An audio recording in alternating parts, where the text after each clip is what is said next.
Welcome to chef Madras Murali kitchen. இன்றைக்கி நீங்கள் பார்க்க போகிறது என்ன டிஷ் அப்படின்னா எள்ளுப்பொடி, ஸ்வீட் போட்ட எள்ளுப்பொடி. இது வந்து நவராத்திரி டைமில் யூஸ் பண்ணலாம், இல்லை சாதாரணமாகவும் நீங்கள் பண்ணி சாப்பிட்லாம். அதுக்காக தான் இந்த டிஷ்ஷை பண்ணி காட்டிருக்கேன். இதுக்கு நான் என்ன பண்ணியிருக்கேன் அப்படின்னா கருப்பு எள்ளு 50 கிராம் எடுத்திருக்கேன். வெல்லம், பாகு வெல்லமாக இருந்ததுன்னா நல்லாயிருக்கும். இது ஒரு 50 கிராம். ஸ்வீட் ரொம்ப ஜாஸ்தி வேண்டாம், நார்மலாக இருந்தால் தான் நல்லாயிருக்கும். இதன் பிறகு நீங்கள் என்ன பண்ணணும் அப்படின்னா இந்த பாகு வெல்லத்தை நல்லா பொடிச்சு வச்சுக்காங்க. எள்ளை வந்து சுமார் 1 மணி நேரம் 2 தரம் வாஷ் பண்ணிவிட்டு நீங்கள் ஏலக்காய் பொடியும் கொஞ்சம் யூஸ் பண்ணிக்காங்க. 2 தரம் எள்ளை வாஷ் பண்ணிவிட்டு நீங்கள் என்ன பண்ணணும் அப்படின்னா நல்ல அழகாக ஊற வைக்கணும். வாஷ் பண்ணி ஊற வைக்கணும். 1 மணி நேரம் ஊற வச்சுட்டு நீங்கள் என்ன பண்ணணும், நல்லா வடிகட்டிட்டு நல்ல சூடான கடாயில் போட்டு எள்ளை புறப்புறன் அப்படிங்கிற மாதிரி வறுக்கிற மாதிரி பொரிய வைக்கணும்.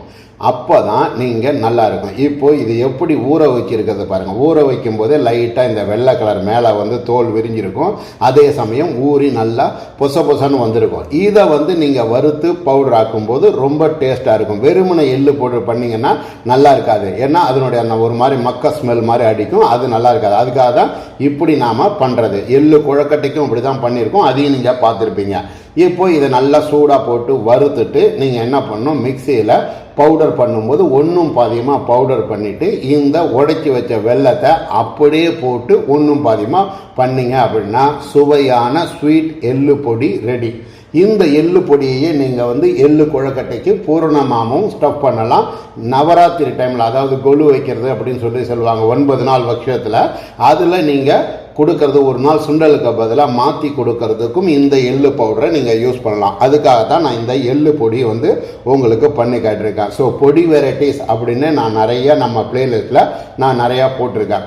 ஸோ இதுக்கு பண்ணிவிட்டு இதை பவுடர் பண்ணிட்டு இதுக்கு மேலே ஏலக்காய் பவுடர் போட்டிங்க அப்படின்னா ரொம்ப டாப்பாக இருக்கும். இதை நீங்கள் எத்தனை நாள் வச்சுருந்து சாப்பிட்டாலும் ஒன்றும் ஆகாது. பட் நீங்கள் 1 மாதம் அப்படின்லாம் வச்சு சாப்பிடக்கூடாது. நான் தான் செஃப் சொன்னார்ன்ட்டு 1 மாதம்லாம் வச்சு சாப்பிடக்கூடாது. ஸோ 10-15 நாள் வரைக்கும் நல்லா இருக்கும்.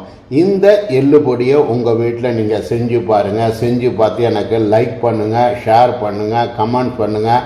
செஃப் மெட்ராஸ் முரளி சேனலை சப்ஸ்கிரைப் பண்ணாதவங்க சப்ஸ்கிரைப் பண்ணி பக்கத்தில் உள்ள bell button plus all notification அப்படிங்கிறத ப்ரெஸ் பண்ணிங்கன்னா தான் தினம் நான் போடக்கூடிய வீடியோ உங்களுக்கு உடனுக்குடனாக சேரும் அப்படின்னு சொல்லிட்டு இப்போது ஏலக்காய் பொடியும் போட்டுட்டு மிக்ஸ் பண்ணிவிட்டு உங்களுக்கு காட்டுறேன் பாருங்கள். இந்த எள்ளு பொடி எப்படி வந்திருக்கு பாருங்கள்.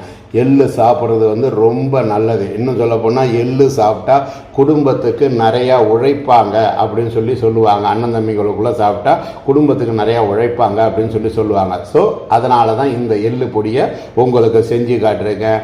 இதை பார்த்து என்ஜாய் பண்ணுங்கள். இந்த நாள் இனிய நாளாக அமைய உங்களிடமிருந்து விடைபெறுவது உங்கள் ஷெஃப் முரளிதரன். நன்றி, வணக்கம்.